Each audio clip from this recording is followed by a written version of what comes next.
and welcome to the NRI Woman Podcast, the show where we talk to women of Indian origin living abroad.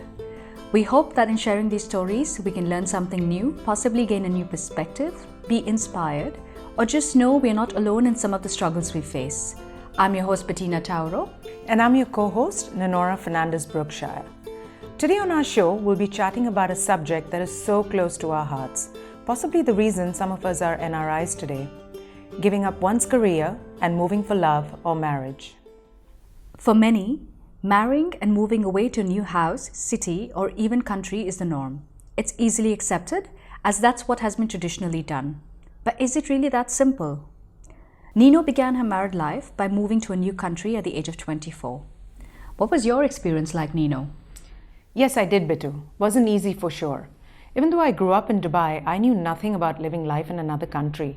I moved to the US right away after getting married, and it was quite a culture shock. It was definitely an experience of having to grow up in a jiffy, but eventually it all worked out. And for you too, right, Bitu? Yes, I did. But I moved for work and then later met my husband here in Dubai. Both of us have learned so much from our moves, and we are just a ripple in the ocean. So many women can resonate with this topic. We invited a couple of our friends to talk to us about their experiences. Clarissa and I have been friends for a long time. We've seen each other go through life's ups and downs. Nearing 40, she had made peace with not having found the right person. I had made up my mind, okay, this doesn't work for me. I'm coming back to Dubai and I'm going to be my happy single self. That's Clarissa, until Max came along.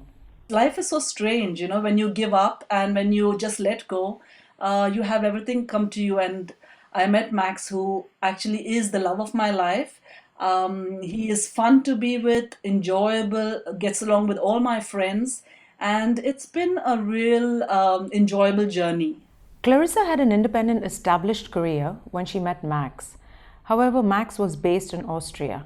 Because, Max and I are both practical people. I think once you cross 45, you become more, clear about what is important. So when I got to know Max in 2003, he said, why don't you come over? And I said, absolutely not, because I know it's going to be difficult. So he, got me to go there and visit Austria in the month of November, which is the winter. And it was awful, absolutely awful, because it got dark at about 3 o'clock or 4 o'clock in the evening. And I said, absolutely not coming from Dubai, which is so sunny, to, this dark and dreary place in Austria. So he got me to go again in the summer of 2004. And I actually loved it because it was the best 2 months of summer since I've come here for the last 12 years. And I was so taken up. I said, wow, it's beautiful. People lying, by the lake in bikinis with color and sunshine. I thought that's beautiful. That's not so bad. But the winter was awful because Max traveled a lot. And every time he traveled, oh my God, it would snow like a blizzard. And I had to learn how to drive because I used to drive an automatic car in Dubai. I had to learn the stick shift. Not just that, but I had my first accident going 40 kilometers an hour where I should have gone 20 kilometers an hour, banged my car right and left into the tunnel and total write-off. After the first 6 months, I became so tearful, so cranky. And I went on the net wondering what's wrong with me because Max had no idea what to do with me. And I found out that I had culture shock. So once I diagnosed what I had, it was much easier for me to then find a solution. It's funny. She says diagnosed, but that's because she's a doctor by profession. And I know it was very hard for her to recognize her symptoms and not know what it was. And then it got easier and easier. And I remember sitting with Swaty on Skype, holding chai in my hand, and we would sit and talk for hours. You remember, Swaty? Yes, I do. Yes, I do remember that, babe. Swaty is another one of our friends who's willing to share her experience.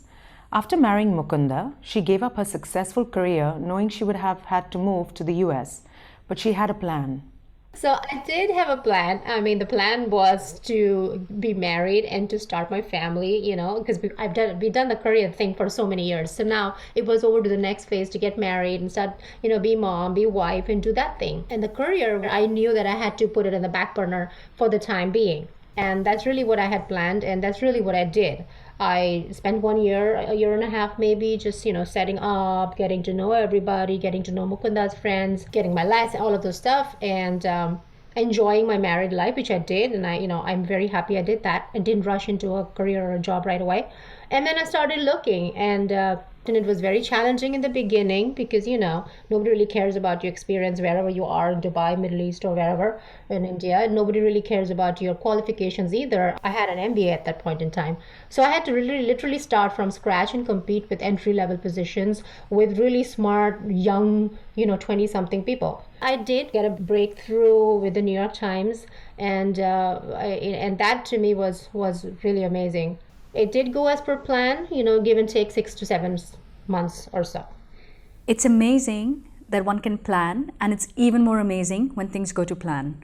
What about you, Nino? Did you have a plan? No, not really. I didn't have any plan. I was very young and naive, and I actually went with the flow. Sometimes one can have a plan and things don't work out according to it, as was the case with Clarissa. I actually had everything cut down to plan. Like I said, we were very practical, both of us.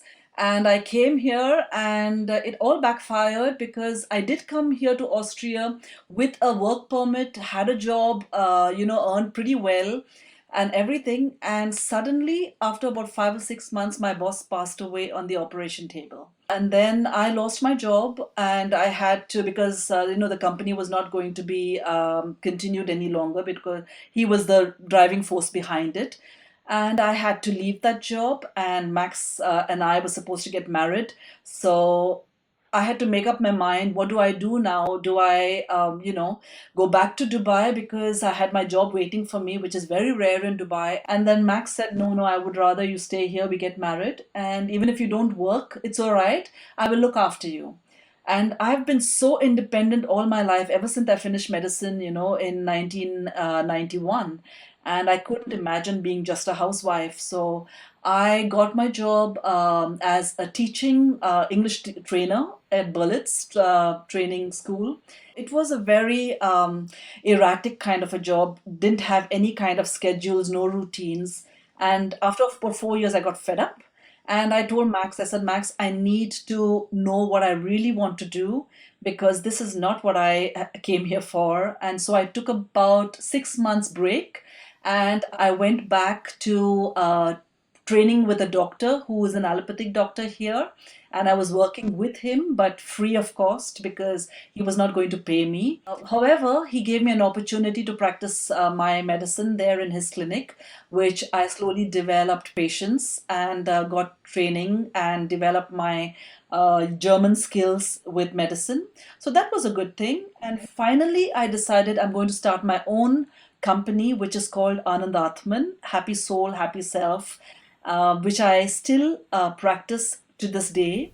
It's absolutely commendable that she has gone from being skeptical about the unknown to being confident enough to start her own business. To me, it seems like she's finally found her home. I guess home is where the heart is, and I mean where you've kind of found a space where you love what you're doing and you love being where you are and things like that. I am probably one of the minorities in the sense that I met my husband at the age of 38. I moved to Austria, a non-English speaking country, at the age of 40. So if that is not a challenge in itself, then I added to it the language barrier. Communication I did because 70% is non-verbal, but the language barrier was a big thing because it was a hindrance to everything else. 2004 to 2009 was completely an upheaval time for me. I mean that it's like, taking a fully grown tree and replanting it in another location.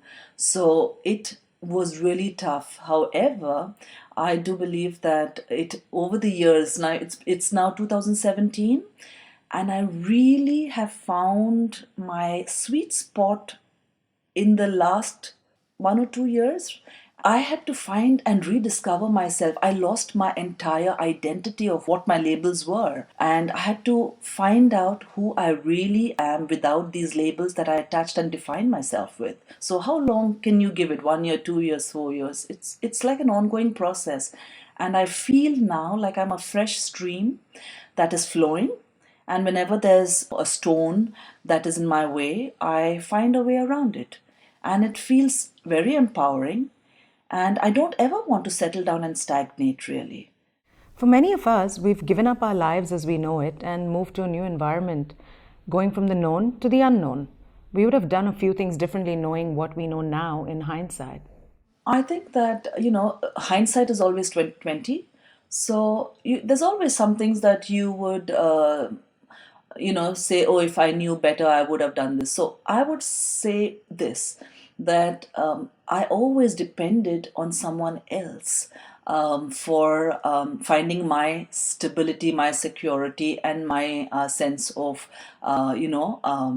who I am. So, what I think I would do differently is not, I would still do all the things I did before, but I would do it differently, meaning that I would depend more on myself than on somebody else. Because when I depended on somebody else, every move of theirs made me unstable, and that really shook me up. So I've discovered now that if I can depend on myself more, and I am okay about some of my balls that I'm juggling all the time fall down and it's still okay, then it just gives me a sense of feeling, yeah, I can just pick them up and find new ways to improve my techniques, my skills, and my my ways on how I would handle anything.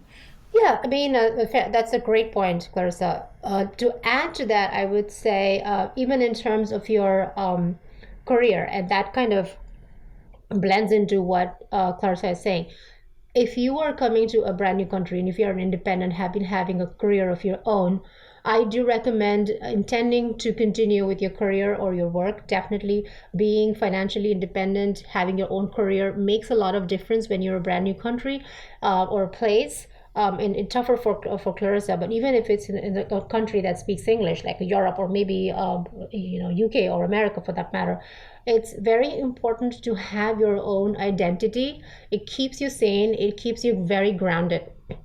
So if you wanted to then pursue, and you have to know ahead of time, I would say, I mean, I would have done that differently at that point in time, is have a fair idea of what you want to do career wise, ahead of time, and then plan accordingly. And it takes a lot of research, because I lost a lot of time starting from scratch trying to see which companies are there, what blends with my skill sets, etc.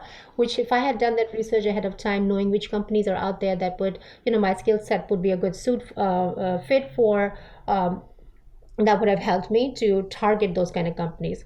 I would also recommend, look up LinkedIn, update your profile for your employers, etc., so that they know that you are, your skills have global appeal. And also look up on websites like glassdoor.com for America over here, so that you know the type of positions you're looking for, what their skill sets the companies are looking for, so you can upgrade your skills. If there's some certifications required, definitely do that ahead of time before you land here, so you don't waste that much time and you're not stressed with getting because you're struggling with you're kind of just setting up your new life with a new person, new relationship, and then your career. So there's too much to handle. So while you are wherever your familiar ground is, if you can at least do that portion of it, that's one less thing for you to worry about when you come here. I felt the one thing that I missed out on was I just immersed myself in my new life, my family, my kids, and everything. I feel like I should have taken some time to make my own set of friends, and that's another, something that I would definitely advise, is to have your own, support group. Be there's a mom group if you're a parent, if there's some hobby that you have, dancing, maybe singing, maybe, if you love running, join like a running group, something that you can connect with like-minded people that'll keep you, engaged and alive aside of your marriage and your job maybe. So definitely take the time and energy to connect with such groups and invest your time building such relationships. That'll keep you grounded. Because Yeah, you're so far away from your, your own familiar ground with your from your family, your own friends that you may have built. It's important to invest in that. And I absolutely agree, because when I first moved to the US 18 years ago, I struggled with so much with not knowing very many people either. And of course, at that time, there wasn't Facebook or any other social media, thus making it so difficult. So I remember I decided one day I was just going to wake up and knock on neighbors' doors and invite them to come have Indian food and wine. And funnily enough, thanks to that attitude, I was able to make close friends who are still my friends to this day, and I've never looked back. So many great takeaways from what they've said. From doing a bit of groundwork, like researching companies that match your skill set from a career perspective, to investing time in building your own social circle. Both help with making the transition into a new life smoother. Sometimes, one can have a plan and yet life throws you curveballs. The only thing one can do is go with the flow. It's true. If there are no challenges, there are no achievements. One truly has to be open to all that life has to offer, and this is what makes it so fruitful at the end of the day. Like we always say, this is what NRI Woman is all about. Meaningful conversations. Join us again next time for our conversations on NRI Woman. If you like the show, please rate us on iTunes. The show is available to download on iTunes, Google Play, or wherever you get your podcasts. If you'd like to get in touch with us, please email us hello@nriwoman.com or Twitter @NRI_woman. Stay tuned for scenes from the next episode at the end of the show. You can see and learn more about the amazing women we chat with on our Facebook page or website www.nriwoman.com. I'm Nanora. And I'm Bettina. Until next time, keep learning, keep inspiring, and be kind.